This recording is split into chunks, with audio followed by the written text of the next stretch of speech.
Tell me a little bit, what's your creative talent? Okay. Well, actually, I do love drawing. I do love acting, puppetry. So I think this has always been a huge part of my life as a teacher, actually. Because not only do I enjoy it as an art form in itself, but I also enjoy to bring it into the classroom and use it with students. I always find that whenever you can bring some form of art into the classroom, or artistic expression, it takes language learning to a whole new level, because you're dealing directly with emotions, the affective side of things. So you know, you have strong feelings about something, either strong feelings about, you know, something someone's painted or an image you've seen, and that's enough to get language going. So it very much coincides with my belief in about what happens in the classroom, that sometimes learning emerges from opportunities which emerge in the classroom, and students' reactions, and you grab hold of that and you work with them. So I think any form of artistic expression always helps that type of contribution. Someone will always have something to say, even if they say, you know, I hate this, I think this is disgusting, this isn't art. Especially if you bring in examples of modern art, contemporary art, people think, you know, well, this isn't art, you know, because we're stuck with an idea of sort of what art should be, you know, the classical paintings and so on.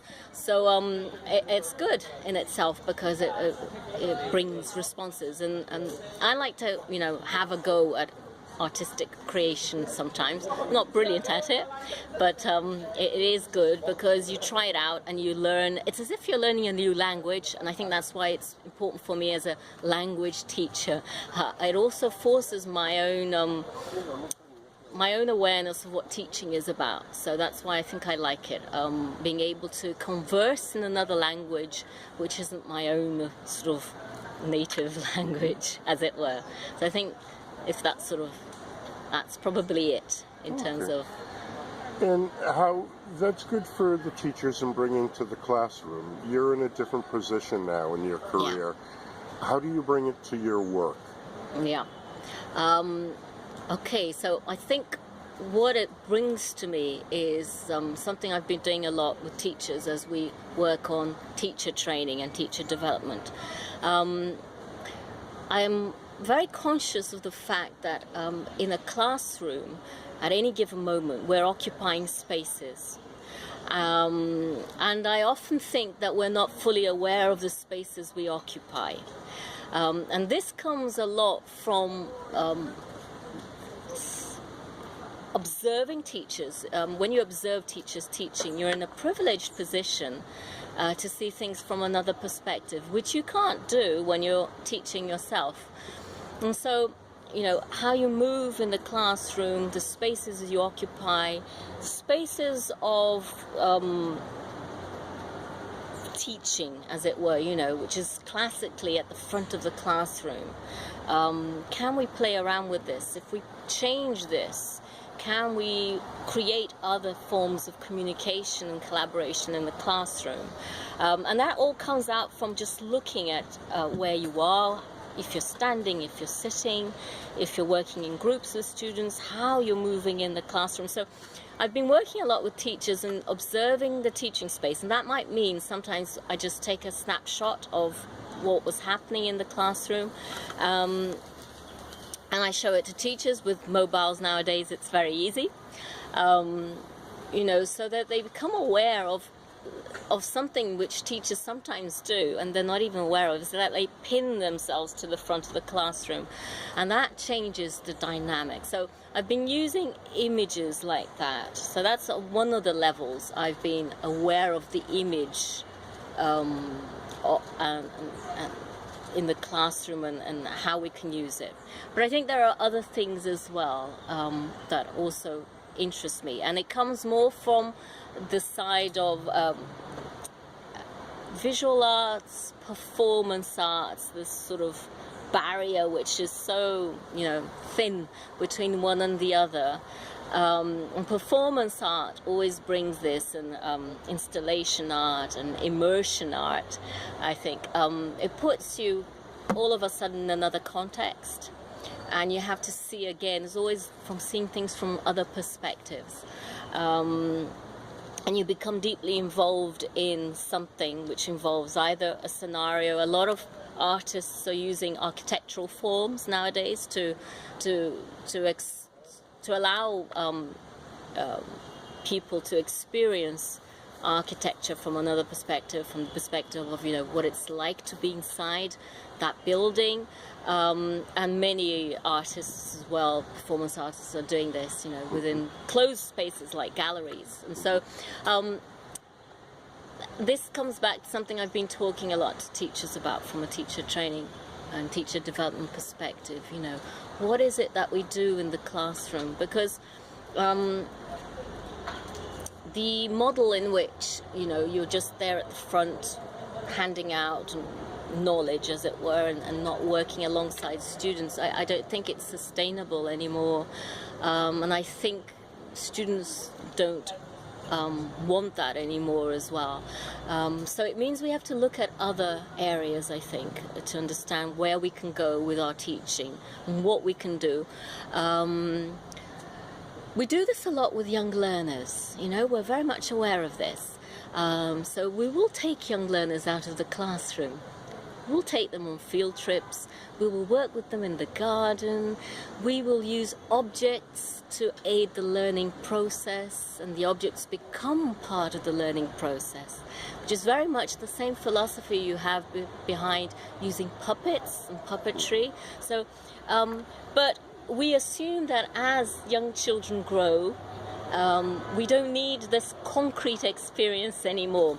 So we sort of leave that to the side, and I rather think it's not quite like that, I think we can use the space in the classroom in a much more exciting manner, and the idea of using objects is wonderful, because objects have different meanings. So an object which I bring into the classroom may mean something to me, but to another student they will interpret the object in another way. So this immediately brings about, something which is quite interesting, which is classic in the communicative language teaching, which is the information gap.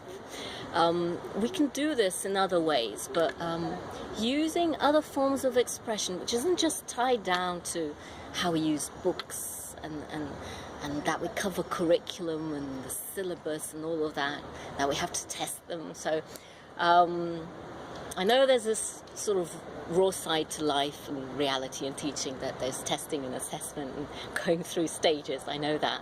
But I think learning can be much more exciting and much more engaging if we do try and bring in other elements into the classroom. So even as a teacher trainer, I've sometimes been preferring to allow teachers to experience with immersive situations rather than say, this is the theory, this is how we do it, let's have a look.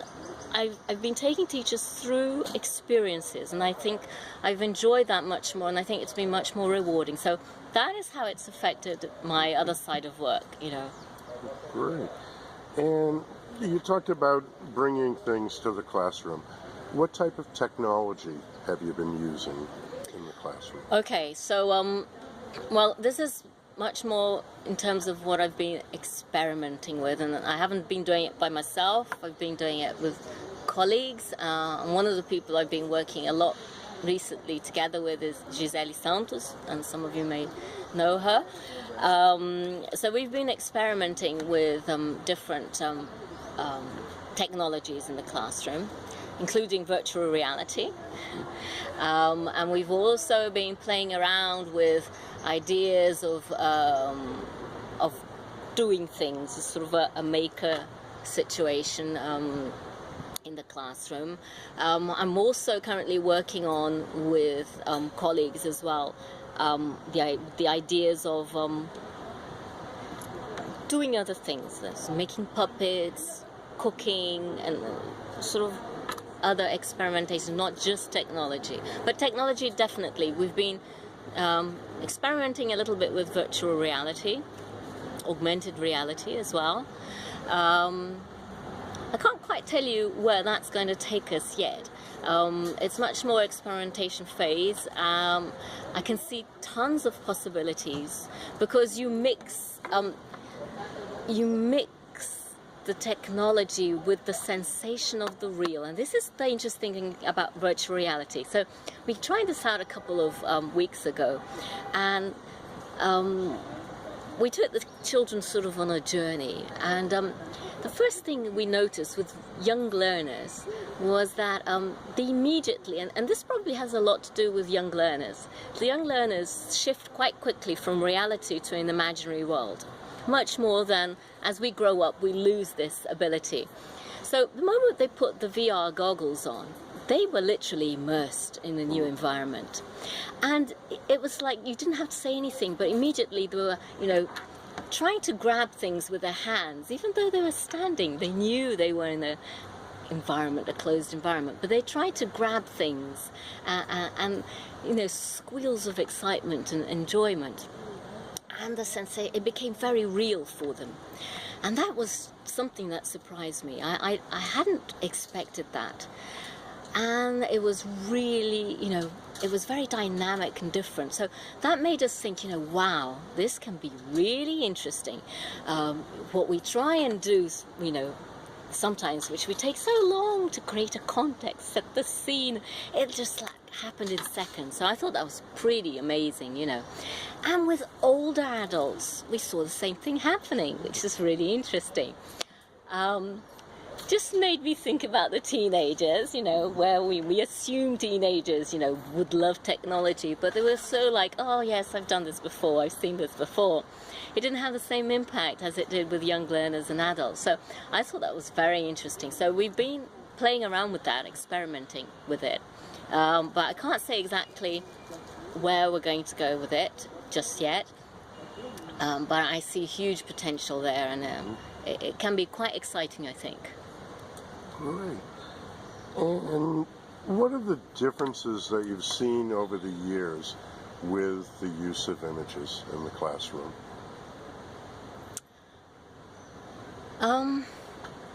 Well, I'm going to say something which is, I think, very sad.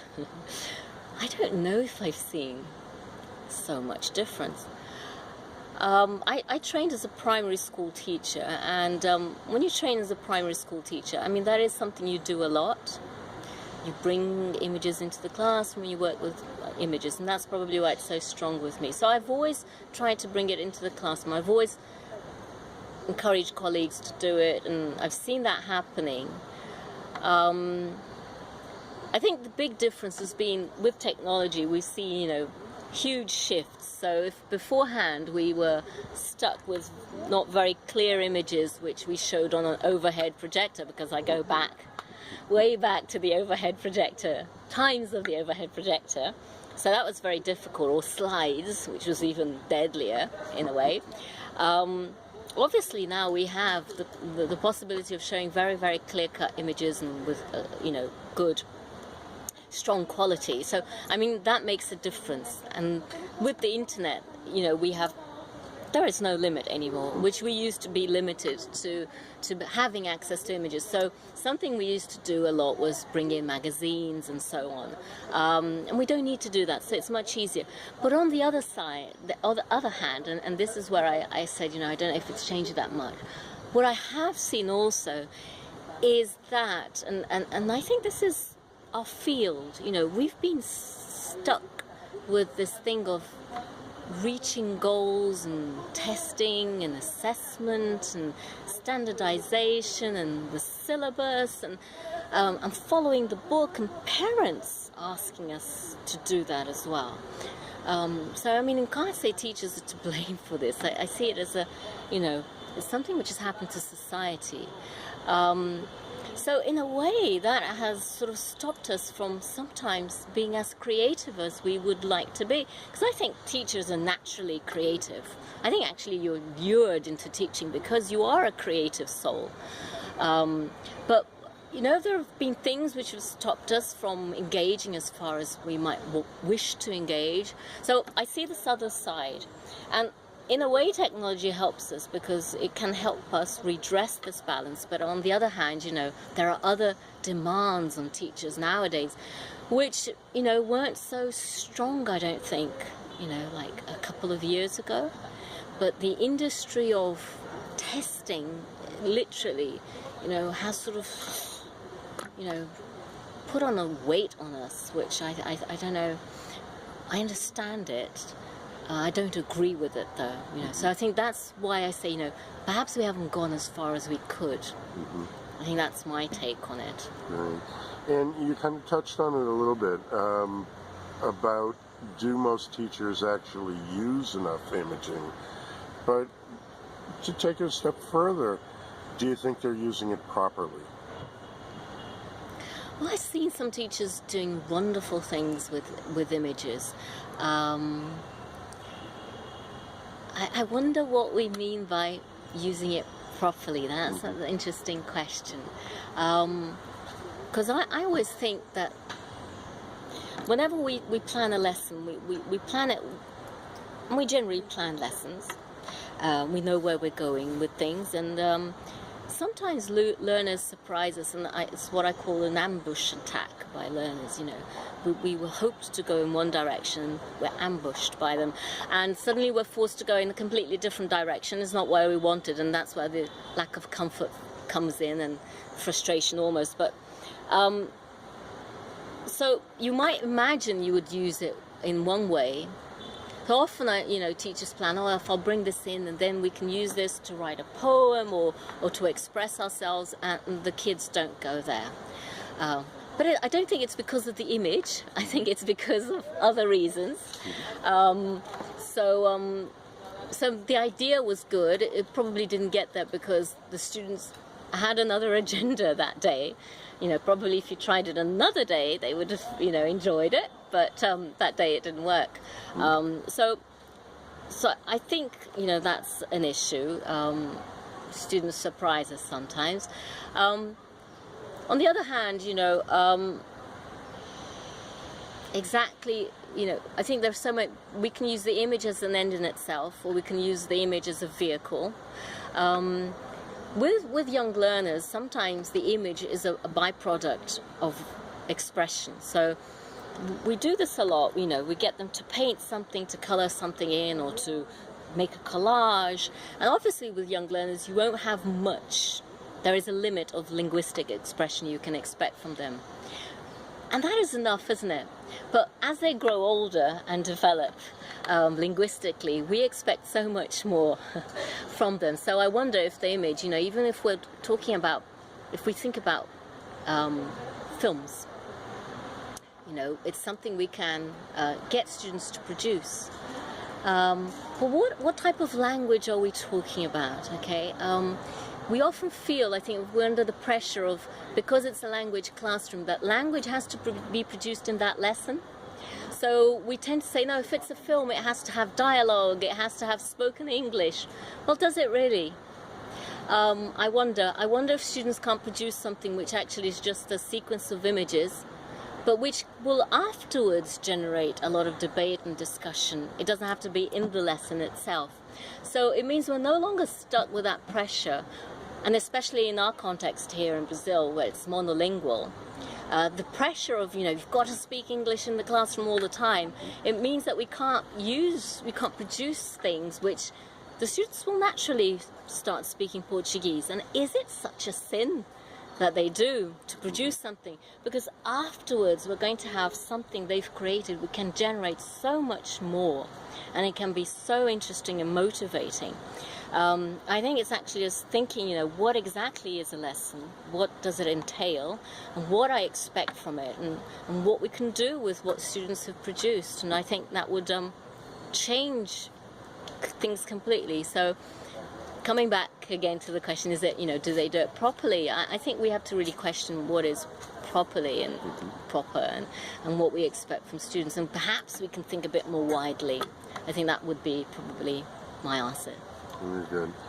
And what improvements would you like to see in the overall curriculum, not from the teacher's point of view, but from the administrators and the educators' point for visual arts? I think it has to be taken a bit more seriously as a form of expression.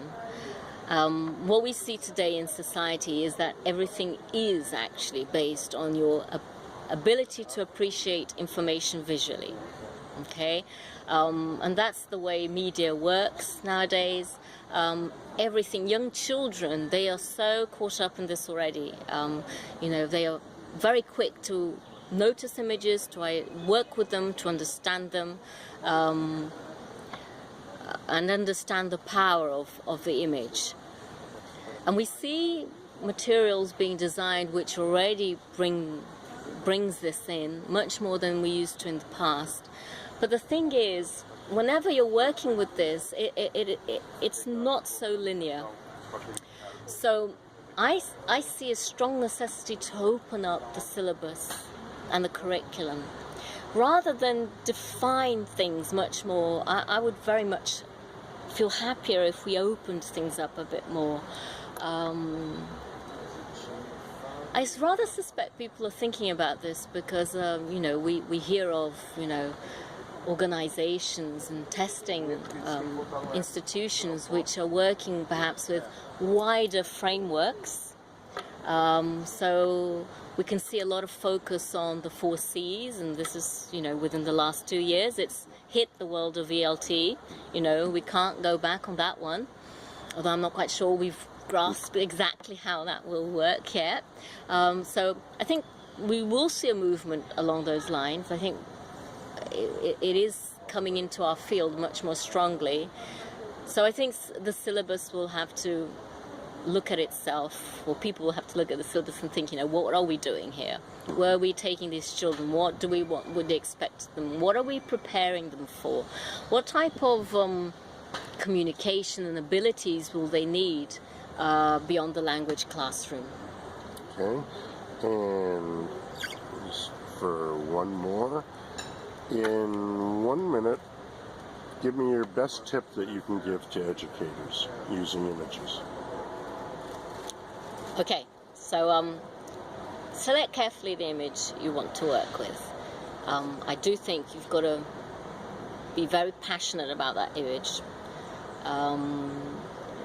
Think how you're going to work with it, but accept students' options of how they deal with it.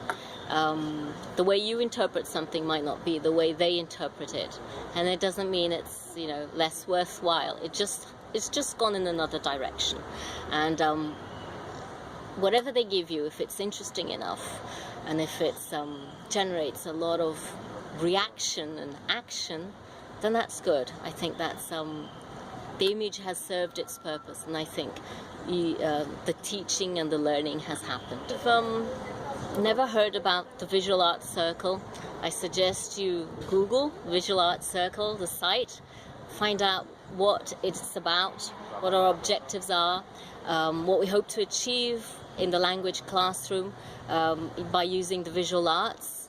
There are many articles you might find very interesting, and so do check it out and join us whenever you can. Thanks so much for being here today on a beautiful day in the park and sharing your ideas with us. Thank you very much, and lovely to have been interviewed.